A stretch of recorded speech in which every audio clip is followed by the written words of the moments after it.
સદગુરુ મહારાજ કી જય, સનાતન ધર્મ કી જય।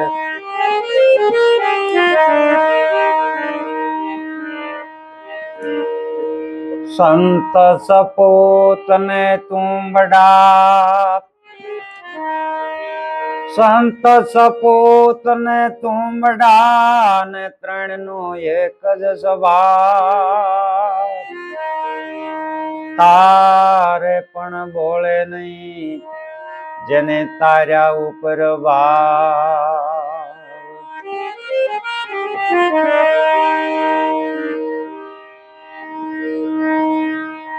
તેજી સતી કે સુજાને સુલક્ષણા, અને જેના હાડમાં નહીં હલકી વાત। આવા નર ને મોડા કેમ મળીએ, એ જાય મારો સરગાપુર નો સાથ। સતી કે સુજા ને સુલક્ષણા, જેના હાડમાં ન હોય હલકી વાત। આવા નરને મોડા કેમ મળીએ, મારો સરગાપુર નો જાય સાથ। સતી તોરલ ને લઈ અને જેસલ જાડેજા જેદી જોડિયા બંદર આવે છે, જોડિયા બંદર આવે છે, નાવડી વાળો હાજરમાં નથી અને નદીના પટમાં બેઠા છે। એ વખતે સતી તોરલ જેસલને એક વાણી સંભળાવે છે। જેસલ કરી લે એ વિચાર માથે જમા કે રૂમાર, સપના જેવો છે સંસાર, તોળી રાણી કરે છે પોકાર। આવો ને જેસલ રાય આપણે પ્રેમા થકી મળી। જેસલ કરી લે વિચાર માથે જમકેરો માર, સપના જેવો સંસાર હે તોળી રાણી। જાડેજાને એમ કે છે કે જાડેજા હે જેસલ તું કરી લે વિચાર। હવે વિચાર કરવાનું કીધું, પણ કયો વિચાર કરવાનો? શા માટે વિચાર કરવો પડે? તો કે આપણને મનુષ્યનો અવતાર મળ્યો છે ને, શા માટે મળ્યો છે એનો મહાપુરુષ કે તું વિચાર। હે જાડેજા આવો અવતાર તને મળ્યો છે એનો તું વિચાર કર, શા માટે મળ્યો છે? અને વિચારવું જરૂરી છે, કારણ કે ગીતામાં ભગવાન કૃષ્ણે કીધું કે હે અર્જુન વિચારમ પરમ જ્ઞાનમ। બીજા એક સંતે કીધું કે વાંચવું તો વિચારવું, જોવું તો જાણવું, સાંભળવું તો સમજવું, અને બોલવું ને તો પાળવું। ન્યાય વિચારની વાત કરીશ કે કોઈ પણ પુસ્તક તમે વાંચો ને તો ઘડીક ઉભા રહી જાઓ અને વિચાર કરો કે આ પુસ્તકની અંદર શું વાત કરીશ। ભગવાન કૃષ્ણે ગીતામાં કીધું કે હે અર્જુન હું હજાર અમર ને અવિનાશી છું, આવતો નથી, જાતો નથી, જન્મતો નથી, મરતો નથી, શસ્ત્ર છેદે નહીં, પવન હુકવે નહીં, અગ્નિ બાળે નહીં। હે અર્જુન હું આવો છું, આવું લખેલું છે, પણ આવતો નથી, જાતો નથી, જન્મતો નથી, કોણ છે એની ઉપર આપણે વિચાર કરવો પડશે। આ એવું કયું તત્વ છે એનો વિચાર કરી। એક એક સંતોએ વિચાર કર્યો કે વિચારવું જરૂરી છે, કારણ કે વિચારીને કે હું ડગલા ભરું છું, શું પૂછો છો મુજને કે હું શું કરું છું। એક એક સંતોએ આ વિચારવાની વાત કરી। દાસ સતારસાઈએ આ જ વાત કરી કે કોને કહો દિલડાની વાતો, નથી રહેવાતું, નથી રહેવાતું, કોને કહો આ દિલડાની વાતો। એવી વાતો જે ગુપ્ત વાતો છે, ભેદમાં વાતો છે અને મરમમાં વાતો પડી છે, પણ કોઈ એવા માલિમી મળે ને તો તારા તેજુરીના દ્વાર ખોલજે, નહીતર સોરે સોટે અને બજારે આ વાત કરવાની નથી. એવો માલમી હોય, કોઈ મોતીના પારખ મળી જાય, શબ્દને જીરવા વાળા મળી જાય, તો તું વિચારીને મોતીની વાતો કરજે. કારણ કે વિચારવા માટે એટલે કીધું, લાલન જેને આત્મ ન ઓળખાયા એ મિથ્યા જગત મેં આવ્યા. એમાંય પણ કડી આવે છે કે આવો મનુષ્ય અવતાર મળ્યો, તે વિચાર ન લાયા કે શા માટે આપણને મનુષ્યનો અવતાર મળ્યો છે. અને એક સંતે તો એવું કીધું કે સાધન સાર વિચાર અજંપા જાણી, આશે ભવસાગર તરવાની આંધાણી. સાધન એટલે શરીર. જે શરીર રૂપી સાધન તને મળ્યું છે એનો તું કર વિચાર કે શા માટે મને મળ્યું છે અને હું શું કરી રહ્યો છું, શું કરવા હું અહીંયા આવ્યો છું અને હું શું કરી રહ્યો છું, એનો તું વિચાર કર. કારણ કે સત્ય પુરુષનો સંગ કરી લે, સાંભળ તું શાસ્ત્રનો સાર. આ સત્ય પુરુષનો વિચાર કરવાનો. સત્ય પુરુષ કોણ? સાંભળ તો શાસ્ત્રનો સાર. એટલે શાસ્ત્રની અંદર શું લખ્યું છે એ સારને તું સાંભળ. સત્ય પુરુષનો સંગ કરી લે, સાંભળ તું શાસ્ત્રનો સાર. દેહ અભિમાન દૂર કરીને વિવેકથી વિચાર. આ દેહ અભિમાન જયારે દૂર કરીશ ને અને વિવેકથી તું જયારે વિચારીશ, એટલે કીધું જેસલને કહે છે તોરલ કે જેસલ કરી લે વિચાર, માથે જમકેરો માર. પાંચ તત્વનો જેને દેહ ધારણ કર્યો છે ને મનુષ્ય, એને એક દી જમનો માર છે ને છે. એટલે કીધું કે જેસલ કરી લે વિચાર, માથે જમકેરો માર. આ સપના જેવો છે સંસાર, તોળે રાણી કરે છે પોકાર. આવો જેસલ રાય આપણે પ્રેમ થકી મળીએ. હે જાડેજા, આ સંસાર એક સપના જેવો છે. જેમ રાત્રે સપનું આવે છે અને આંખ ખુલે ત્યાં સપનું પૂરું થઈ જાય છે, એમ આપણને જે મનુષ્ય અવતાર મળ્યો છે, 50, 60 કે 80 વર્ષની જિંદગી મળી છે ને, એ એક સપના જેવી છે. એટલે જેસલ કરી લે વિચાર, માથે જમકેરો માર. સપના જેવો છે સંસાર, તોળે રાણી કરે છે પોકાર. તોળા દે કહેશે કે હે જાડેજા,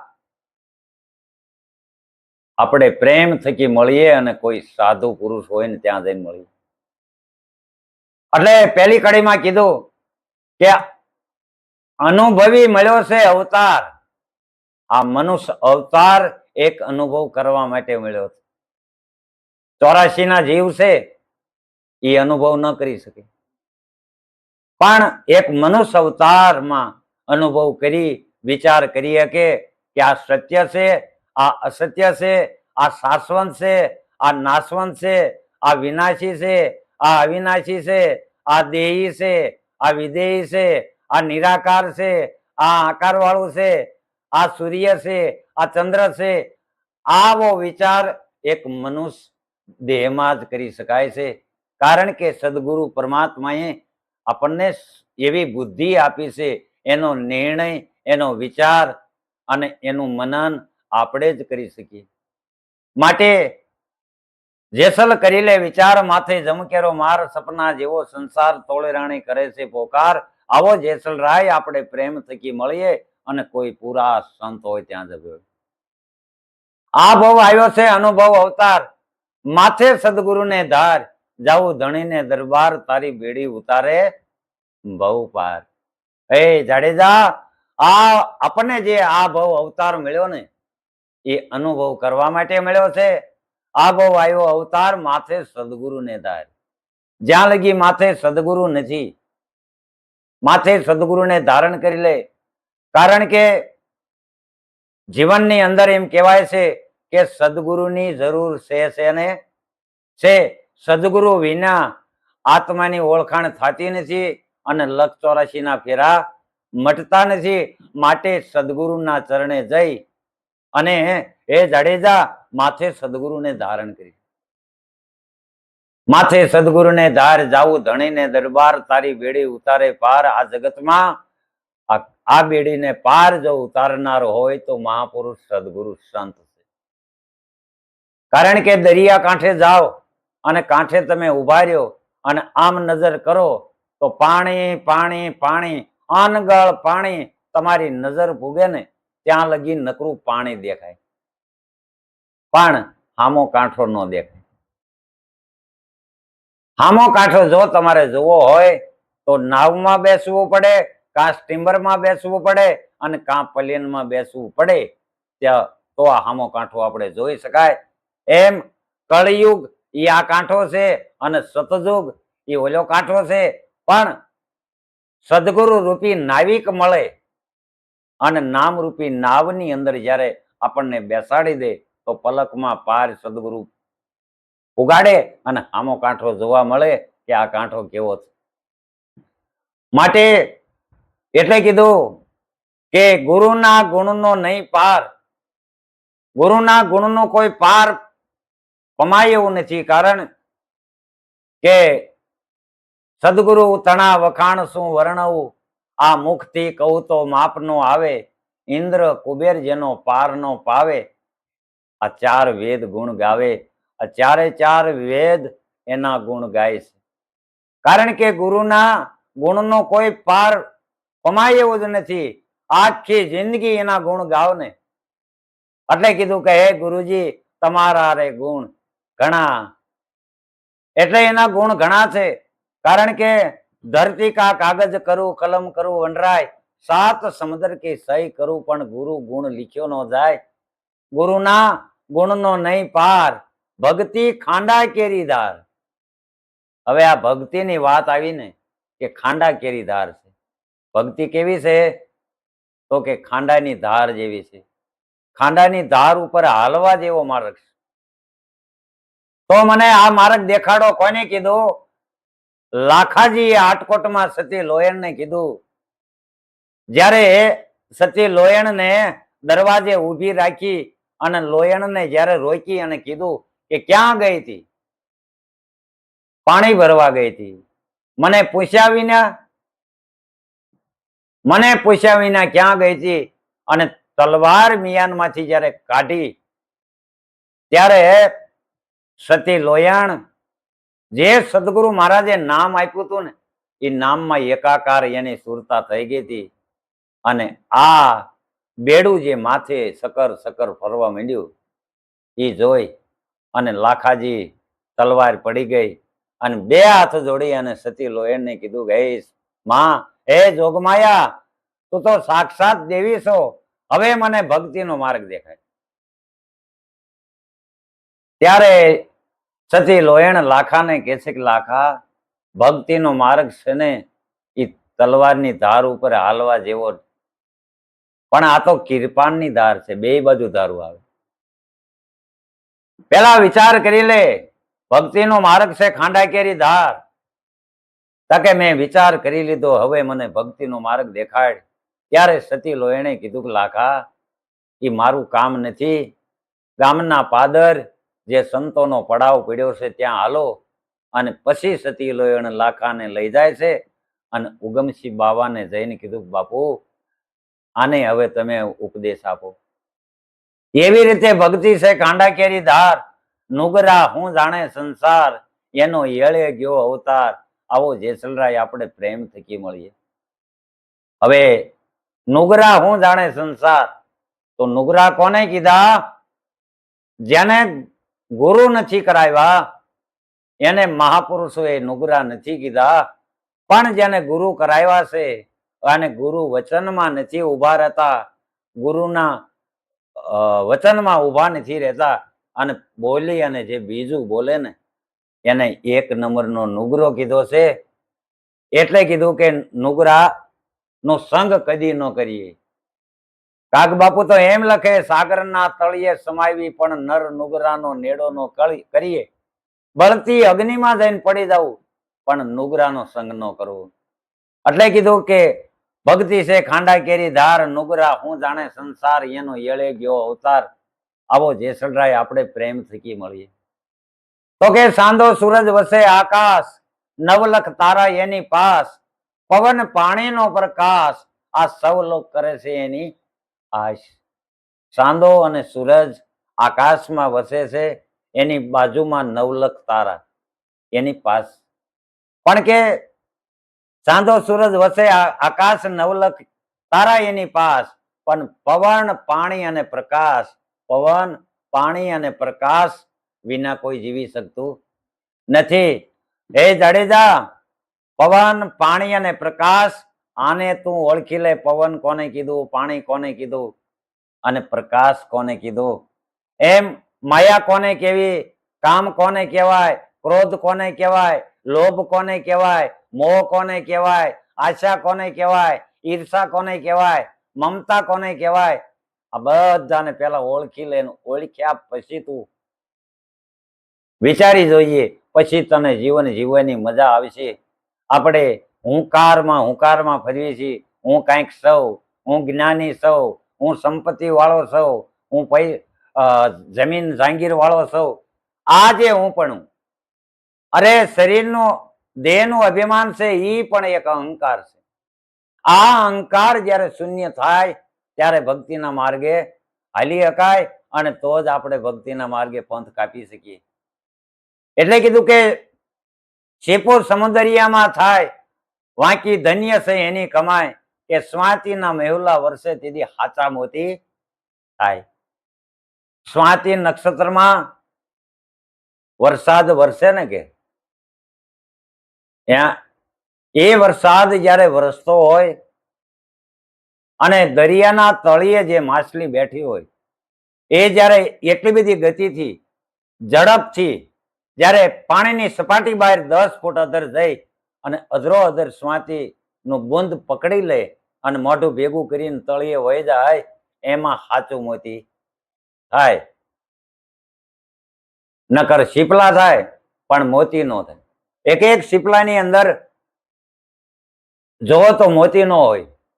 સીપે સીપે ઘણો ફેર છે.